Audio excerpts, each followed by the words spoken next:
Hello, Father Michael Nasser here from St. Nicholas in Grand Rapids, Michigan, here with this week's Midweek Reflection. And this week I'm reflecting on a lesson I learned from my Google Assistant. That's right. Now, if you have an iPhone, you're familiar with your Siri feature.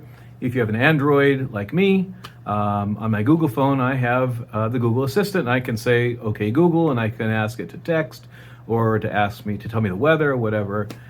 This week I learned a lesson from my Google Assistant because for a long time, probably over a year, I have used my Google Assistant to close the garage door.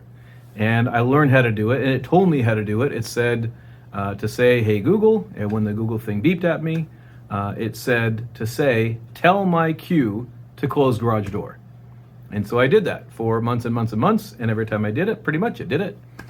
Until about, a week and a half, 2 weeks ago, and all of a sudden I'm saying, tell my Q to close garage door, and then it's Google searching, it's doing anything but closing the garage door.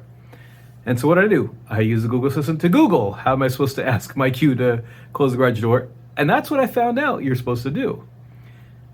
Ask.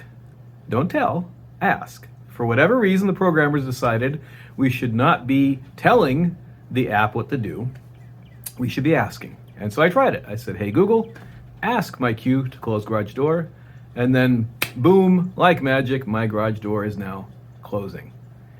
And I thought about that. How often have I resorted, first of all, to telling people things, often with the best of intentions, when really asking is often a better option. I was involved with a church program that we were working on a couple years ago, and we were studying how did Jesus interact with people. And then we were shocked to find out how he so often engaged with people, not by telling them things, but by asking a question. And if you're not believing me, go back and look at all the times Jesus asked questions. He didn't tell, he asked. Because you see, a question is an invitation. A question says, I want to hear what you think, and invite someone to engage on the topic of whatever is going on that you want to talk with them about. Whereas telling is just one way. It says, I want you to hear this.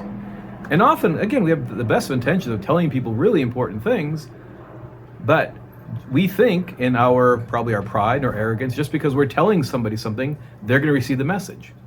When really, what is really much more helpful sometimes is asking a question and inviting them not just to give you a response, but to really think how they interact with that topic, what they think about it.